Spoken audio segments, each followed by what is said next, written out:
Let's go.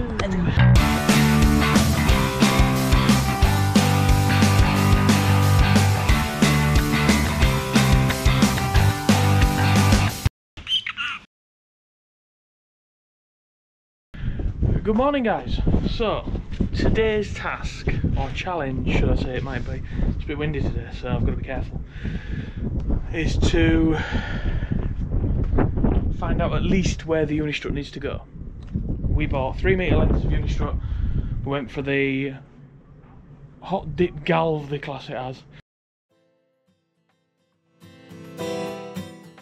So basically, yeah, you can see it's got this U shape on either side, square box section, and it's got this U shape. You can buy clips that mount it into there, so you can screw down into it. You can get rollers for it, you can get brackets, so you can add pieces that go across. You can get absolutely anything for it. You can actually fit a 4 metre length on the van. We've only gone for a 3 metre length simply because the fan's there. We're not going to use that front part, so I didn't see the point in ordering a longer length for no reason whatsoever. I've got one down here, 2, 3, 4,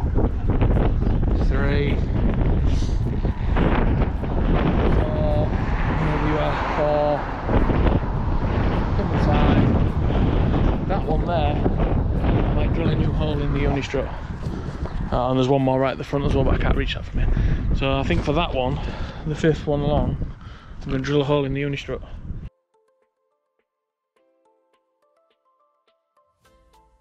Today's the day I'm going to try and fit this Unistrut. One small hitch in this whole plan. What is that? -1? Are you kidding? Jesus Christ, it was supposed to be warmer today. So that's all gone down pan. Still going to have a go at it. I've got the gloves. The holes are drilled in the Unistrut to match everything up. I've marked on the roof of the van where everything needs to be. I need to go get the heat gun. And I'll see you guys on the roof. Remove the first bunk. I'll show you how you do that in a second. Got my M8 riv nuts. Went to put it in. Houston, we have a problem. So it turns out M8 riv nuts, to be honest with you, it didn't even cross my mind. M8 riv nuts require an 11mm hole to fit. The holes in the roof of the van will take an M6 riv nut, which I have. If I can find it, there it is. M6 riv nut, goes straight in the hole and would fit perfectly. But I would much rather put M8 bolts in. I just feel as though they're going to be that little bit stronger to support this. So I heat that up, and there's like a silicone underneath it, or a sealant that they've used from the factory. That'll start to go pliable.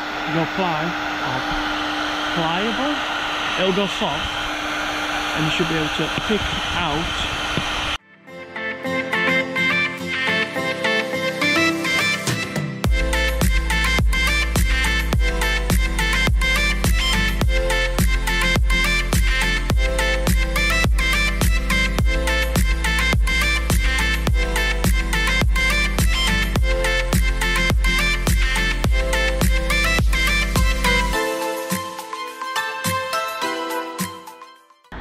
Right, drilled these holes. I've put 2 of the riv nuts in just to make sure everything was all tickety-boo, and it seems to be. So basically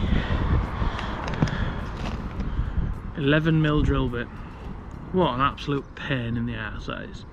Anyway, so it's like I said, Screwfix had one, and it only would go in my, it is only a cheap one, but cheap sort of SDS style drill, which is crap because I've got it plugged in. I've got to have mains up here, which is a poor, absolute ball ache, but never mind. Right, so anyway, I'm left with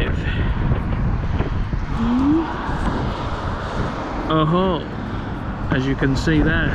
That is a hole which my riv nut, now I can't get into the bag with the bloody riv nuts in, for crying out loud, these gloves. So the riv nut fits nicely into that hole. Okay, so you take your riv nut tool, you screw on your riv nut,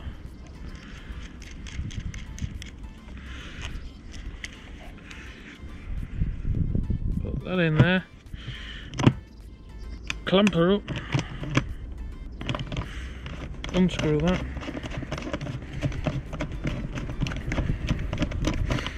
And there you have one securely mounted rib nut.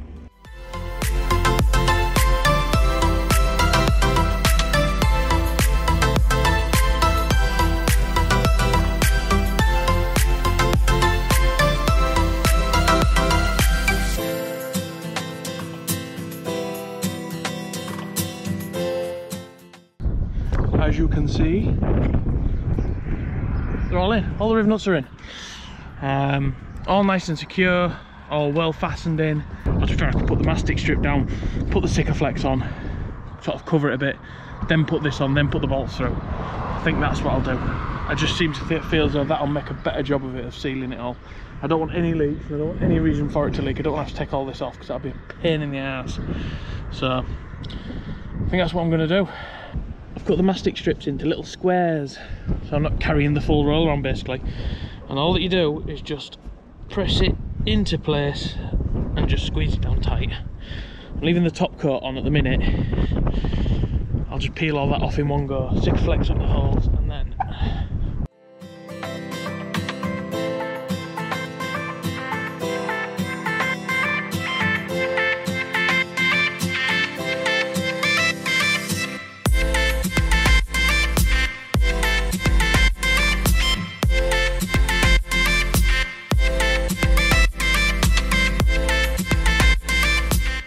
as you can see, I'll show you that side. Both front to rear rails are on. And basically what I've done is, where the bolts are, I've gone over them with sealant so they don't rust, they've got no, it's still squidgy. But I mean, they're not going anywhere, they're solid. Nipped them up, I've not over tightened them because you don't need to, just tight. Yeah, and the cross rails have just come, so I've measured out the cross rail. It's roughly 52 inches, I believe it is, from the centre of one rail to the centre of the other rail. So I went with 54, gave myself an inch either side, and well, it's the right size, it's big enough, but, well actually it's a bit too big. You can probably see from here, it's slightly too wide. That's, yeah, this is running on to the next point. So, from the centre of that point, or the furthest point either way, in or out on that one, there isn't a hole that lines up on this side. So what I'm doing is I'm going to drill a hole that will take an M8 bolt through the centre of this. So this will be fixed, and that's got the bit of adjustment in it. It'll be fine, and then I can cut the excess off this side. That's the plan.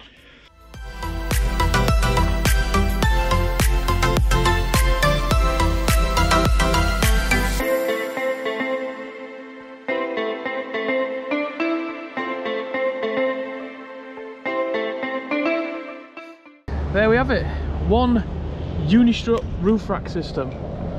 Now, as you can see from the fittings,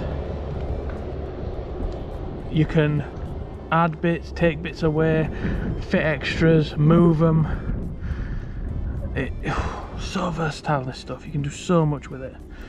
And basically all you have to do is buy the length of the rail now, because I think I've got 100 of the fittings and 100 of the bolts that I've just used there, and then it's just penny washers. But how easy was that? Don't get me wrong, it's probably taken me most of the day to do it, but this as a full rack has probably cost me 60 quid.